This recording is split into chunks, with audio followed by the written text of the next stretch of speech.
이재명 대표의 최측근인 정진상 전 정무조정실장의 뇌물수수 혐의를 변호했던 이건태 당대표 특보가 국회 부의장을 지낸 4선 현역 김상희 의원을 제치고 경기 부천병 지역 공천을 받았고요. 또 다른 최측근이죠. 김용전 민주연구원 부원장의 정치자금법 위반 사건을 변호했던 김기표 전 청와대 반부패 비서관 경기 부천을 경선에서 이겼습니다. 또 이 대표와 측근들의 대장동 사건을 비롯한 사법리스크 변호하고 관리했던 박균택 전 광주고검장, 양부남 당 법률위원장, 김동아 변호사 공천받은 거 다 포함하면 이른바 대장동 변호사 5명이 이제 공천을 받게 된 겁니다. 그래서 이제 민주당 공천 한마디로 요약을 해보면 비명행사, 대장동 대박이다 이런 말이 나오고 또 사실상 변호사비 대납 아니냐. 이 변호사 5명이 공천을 받게 됐으니까요. 이런 비판까지 지금 나오고 있는 상황입니다. 그리고 여기에 이재명 대표의 수행비서 역할을 하다가 출마한 모경종 전 당대표실 차장도 공천을 받았습니다. 지금 인천 서구병에서 현역 재선인 신동근 의원, 허숙정 비례의원과 3자 경선을 펼쳤는데요. 여기서 1등을 차지하면서 공천을 받게 됐습니다. 그러니까 모 전 차장 같은 경우에는 이 대표가 경기도지사일 때 106대 1의 경쟁률을 뚫고 경기도 청년 비서관으로 뽑혔고 수행비서를 쭉 하면서 이 대표 곁을 계속해서 지켜온 인물이에요. 그래서 개딸들 사이에서는 뭐 찐명 대접을 받은 그런 인물로 볼 수가 있습니다. 그러니까 사실 혁신 공천하겠다 민주당 이렇게 이야기를 했었는데 혁신 공천 어디 갔고 기괴형 공천만 남았다 뭐 이런 비판들이 지금 나오고 있는 상황입니다. 네. 정말 이런 말을 하지 않을 수가 없습니다. 네. 도대체 왜 그러는 걸까요? 왜 대장동 변호사들한테 그 아깝고 아까운 공천권을 남발하고 있는 것일까요? 여러분은 어떻게 생각하십니까? 지역구 공천 이런 거는요. 자식들한테도 함부로 안 넘겨주려고 하는 겁니다. 공천권을 놓고 부자지간에 싸우는 경우도 수탁이 있습니다. 그런데 왜 이렇게 선심 쓰듯이 대장동과 관련된 그러한 일을 변호했다고 그래서 그게 뭐 평생을 두고 갚아야 될 뭐 그런 무슨 뭐 은혜 갚는 일입니까? 왜 공천을 그렇게 주는 걸까요? 변호사비 다 치렀단 말이죠. 일단 그런 상황에 대해서는 이렇게 볼 수밖에 없습니다. 이 변호사한테 빚을 졌구나. 이재명과 성남시 일당들, 그 성남시 그 3인방들, 이재명, 정진상, 김용 이게 성남시 3인방이라고 할 수 있는데 이 사람들을 이 변호를 했던 이제 변호사들이 아까 사진에서 보여드리는 것처럼 전부 다 공천을 다 받았거든요. 이건 우연의 일치가 아닌 겁니다. 분명히 뭔가 이유가 있는 겁니다. 이걸 이렇게 볼 수 있습니다. 이들이 이재명의 곁을 떠날 경우 큰일 나기 때문에 그랬을 가능성이 있다.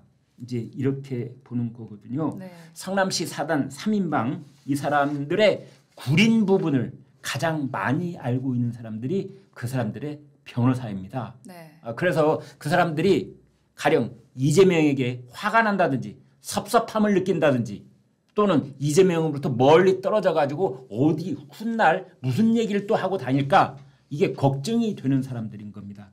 그래서 그들에게 입을 막아놓기 위해서 공천권을 입에다가 탁탁 붙여놓는 것이 아닌가 지금 이제 이렇게 보는 사람도 있습니다. 그래서 또 혹자는 이 변호사들하고 사전에 공천권 약속이 있었던 건 아니냐 뭐 이런 의혹의 눈길도 있습니다. 네, 지금 댓글 보니까 새우깡님께서 변호사비 대납 공천 아닐지라는 댓글을 남겨주셨습니다. 그 변호사비 대납치고는 상당한 금액에 해당된다고 볼 수가 있지요. 4년 동안 국회의원을 할 때 받는 세비하며 보좌진하며 이런 것들을 생각하면 말이죠. 그렇습니다. 5명이나 또 되니까요. 한 명도 아니고요. 네, 그리고 민주당 총선 경선에서 원외 친명계가 현역 의원들을 누르고 완승을 했다는 또 소식입니다.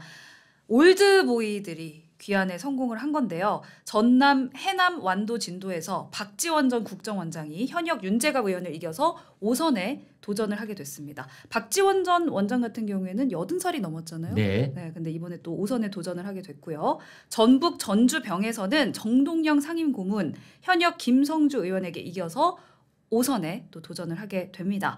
정상임 고문과 김 의원은 지난 20대, 21대 총선에서는 본선에서 맞붙어서 1승 1패였는데 네. 이번 경선 승리로 정상임 고문이 이제 한 발 앞서게 된 겁니다. 그리고 비명계이자 지난 정부에서 친문의 핵심이었던 전해철 의원 굉장히 또 주목이 됐었는데 네. 경기 안산갑 경선에서 친명계 양문석 전 통영고성 지역위원장에게 졌습니다. 그래서 탈락을 하게 됐고요.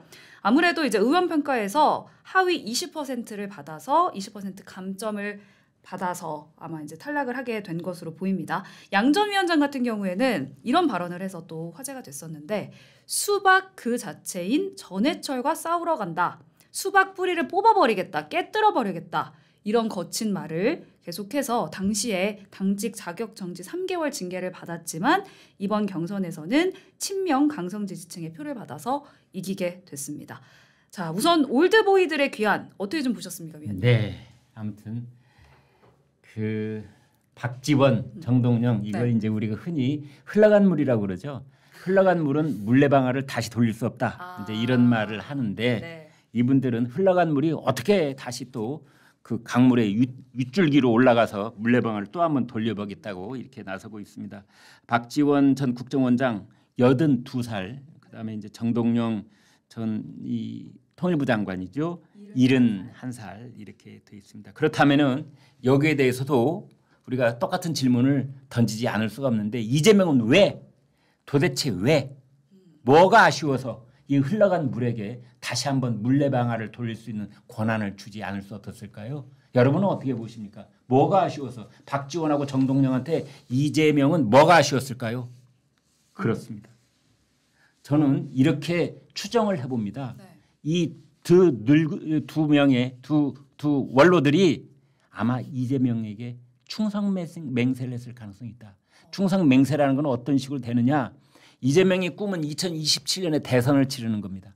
따라서 지금 이제 박지원과 정동영이 당선 가능성이 점점 더 높아지고 있다고 할 때 그래서 이번에 공천권을 줬으니 2027년 이재명이 대통령 선거에 나갈 때 또는 민주당 내에서 대선 후보 경선을 치를 때 그때 박지원과 정동영이 이재명을 위해서 호남표를 완전히 몰아다 주겠다. 뭐 이런 약속을 하지 않았을까. 그것이 아니라면 도대체 이 흘러간 물이 어떻게 물레방아를 다시 돌리겠다고 나섰는지 이제 그러는데 여기에 대해서는 아마 이제 뒷얘기가 나올 겁니다. 그 뒷얘기는 언제 나오느냐. 박지원과 정동영에게 떨어진 그 후보들이 있잖아요. 이제 그분들이 속사정을 제일 잘 알고 있을 겁니다. 그분들 그렇네요. 입을 통해서 이제 나올 겁니다. 그러면은 이제 저희가 내일쯤 더 속 시원한 얘기를 전해드릴 수 있을 겁니다. 네, 어떤 뒷사정이 있었을지 좀 기대를 해보겠고요.